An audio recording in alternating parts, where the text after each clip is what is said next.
Bim bam boom, here we are again. Another day, another Zelda Tears of the Kingdom myth-busting video. And after going through the comments of the last video, I came across a bunch of new stuff that we could test. I want this to be a team effort after all. But I also added some things here and there that I wanted to try myself. However, most of these are viewer suggestions. We will be looking at myths about the combat scene in the game, what you can build, and even more testing with the beloved Koroks. So without further ado, let's jump right in.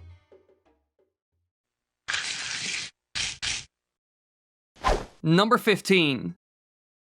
Now, so far we've done some crazy stuff in this game, and sometimes it works, while other times it doesn't. And one group of people that has kind of suffered due to our horrible experiments are the poor old Koroks. These little guys are stuck in place all around the world due to their incredibly heavy backpacks, which makes them the perfect candidate for our horrible experiments. And someone in the comments gave me a good idea, and I hadn't tried this one at all. What happens if you throw a Korok in a chasm that leads to the depths? Could they actually reach it? And if they end up there, what happens? Well, after some testing, I found out something interesting. It seems like Nintendo made it impossible, because each time I tried it, the Korok just disappeared. Here you can see my first attempt with a balloon, so that the Korok would go down slowly. But quite quickly, the thing that I constructed just despawned, together with the Korok. And so I decided to just throw the Korok down. But again, it just disappeared all of a sudden. So it seems like this myth is false.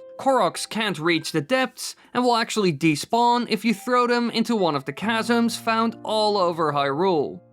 Number 14. Now, as most of us have seen, building stuff is a big part of Zelda Tears of the Kingdom, which is something I never expected. To be honest, if you told me like 5 years ago that a Zelda game would have building mechanics that are similar to something like Banjo-Kazooie nuts and bolts, I wouldn't have believed you. Because why would Nintendo ever put that in a Zelda game? However, now that it is a thing, I'm glad they included it, even though it can be a bit clumsy at times. Now, I like making stuff in the game a lot, especially when you're presented with a very specific task in a shrine, for example. However, the game also has weird limitations, and someone in the comments even claimed that using multiple rockets in a build is completely pointless. In the end, you won't go any higher. But is this really a thing? Well, knowing Nintendo and their attention to realism, it shouldn't be the case. But after testing it, it turns out that one rocket goes just as high as 3, and so using any more than one is a complete waste of resources, which is really disappointing, but I kind of get it. Nintendo most likely did this to limit players a bit, otherwise they can break the game quite easily. So yeah, this myth is true. Number 13. Now obviously, rockets aren't the only Zonai devices in the game. Nintendo added a good number of them, and so people started to experiment with the others as well, which I noticed quite quickly in the comments. Loads of people started discussing what was possible, and one interesting comment I read stated that you can make a normal wheel rotate incredibly fast using a Zonai wheel. So fast that it actually goes faster than the Zonai wheel itself. But does this actually work? Well, I decided to make a simple device to test this myth. And as you can see, if you make the two wheels touch, it works really well. And it does seem like the wooden wheel rotates a bit faster, but I'm not sure, to be honest. It kinda seems like they are spinning about as fast. But still, it does spin pretty fast, and it requires barely any energy to run. And you can do some fun stuff with this, like attaching weapons to it and defeating enemies, like I'm doing here with this blue bokoblin. And as you can see, it works pretty well. So while this myth isn't 100% true, doing this does lead to some amazing results. Number 12. Now, one of the first fuse options we saw was the Key's Eye. Using these, you can create homing arrows that always result in a headshot. This was shown off before the game was even out, and I have been using this a lot in the game. It is so useful when fighting a boss like a Gleeok, but at some point I started wondering about something. Do elemental Key's Eyes have an elemental effect aside from the homing effect mentioned earlier? Well, personally, I had no idea, and in these videos I tried to add stuff stuff for new players as well as more experienced ones. So I decided to try it out. I hadn't seen anyone do this so far, and after testing I found out that they do. When you shoot an arrow with a fire key's eye, it has a strong elemental effect, way stronger than the new fruits that you can find. So these, combined with something like a multi-shot bow, could be incredibly handy when fighting a Gleeok. Personally, I will be farming these the next time I'm fighting elemental enemies or bosses. And this means that this myth is true. Number 11.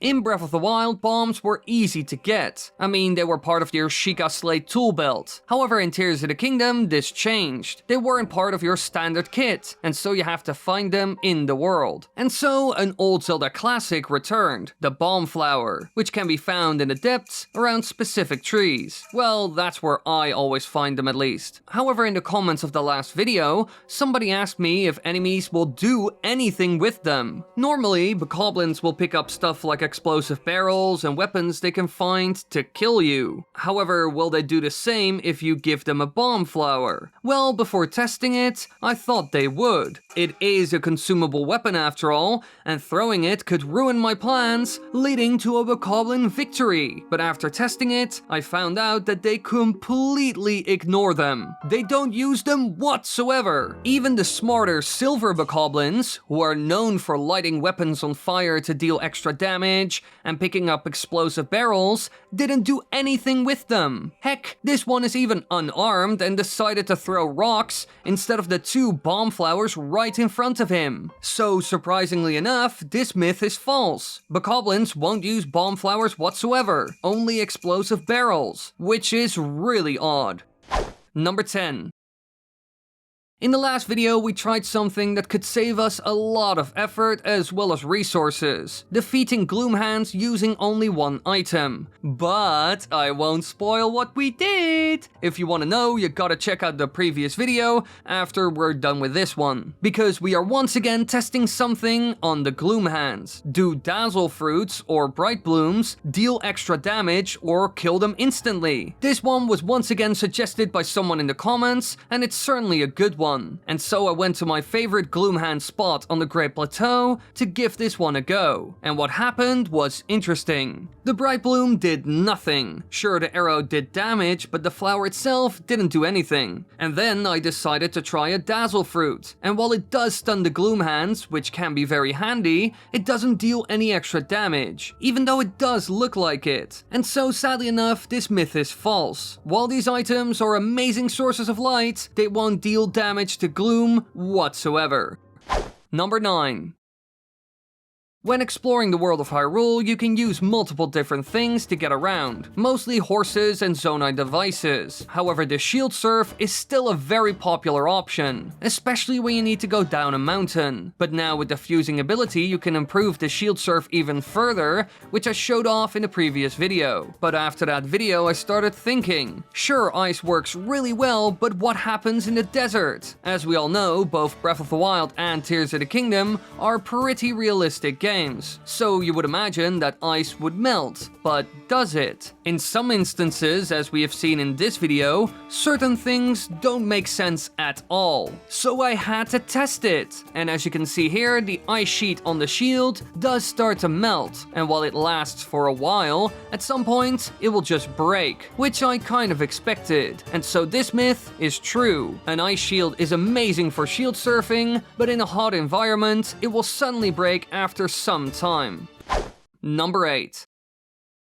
Now, sure, the Dazzle Fruit didn't work on the Gloomhands. Heck, if they did, it would have made life a whole lot easier. But does it work on other dark enemies that are powered by Ganondorf's evil magic? This fruit does create an intense and pure light after all. Well, someone in my comments suggested that I should test these things on stealth enemies, because apparently they will instantly die due to the light. Which makes sense. Stealth enemies can't stand the light, and that's why you find them in the depths or at night. So I tried this, and I gotta say, this one works incredibly well. They instantly die, and so you can get rid of a whole group. Now, I already knew that this would work because I had seen it online on Twitter. So next time you see them, use a Dazzle Fruit and save yourself some time.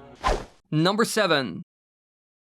Alright, now that we are in the depths, let's try another myth, which was suggested by someone in the comments. The ascend ability is a big new feature in Zelda Tears of the Kingdom, and almost everyone loves it. You can save a lot of time by going through stuff, and it allows for some really fun puzzles as well. However, as you can imagine, people want to push this stuff to the limit, and so someone asked me if you could ascend from the depths back to the surface world. Now, I was certain that this was impossible, but of course I have to test it, and doing so wasn't easy. You gotta climb onto something that's high enough so you can get close to the ceiling, which required some exploration. However, in the end, I did find something, and as you can see from the footage, it is just high enough. But quite quickly I found out that you can't really reach the surface world this way. You can't ascend. It seems like Nintendo made this impossible, and only at certain locations you can actually go up. For example, to get to the Great Deku Tree. Sure, you can get to the surface from the underground, but not everywhere. So I would say that this myth is false. Number 6. Now, a big thing in both Breath of the Wild and Tears of the Kingdom is elemental weapons. They are very powerful, especially when you use the opposite element on an enemy. It will instantly kill them. And believe me, this is just too handy when fighting ice enemies or fire enemies. But can we apply this logic to normal enemies as well? Someone in my comment section suggested first freezing a bokoblin and then hitting him with a fire weapon. But will this instantly kill them like the elemental enemies? Well, I tested this with wands so that the damage of weapons wouldn't be a factor. And I found out that while it does deal damage, as expected, it doesn't really do much, and certainly won't kill them instantly. So while this is a fun idea, it doesn't really work, which means that this myth is false. Number 5. Now, we've seen that dazzle fruits can sometimes be very effective, while other times it doesn't really do a whole lot. However, we can be certain it works very well on stealth enemies. However, does this mean it works on all of them? Sure, the enemies die instantly, but what about the stealth horses that can be found in the depths and during the night? Well, I decided to give it a shot, and after wandering around the depths for a bit, I came across one and bombarded it with dazzle fruits. Now, the horse did freak out. It clearly didn't like what I was doing, but aside from freaking out and running away, nothing happened. It didn't take damage or die, so it clearly has a different effect on them compared to all other stealth enemies. So I would have to say that this myth is false. Dazzle fruit won't kill stealth horses, even though you would expect it to be the case. Number 4.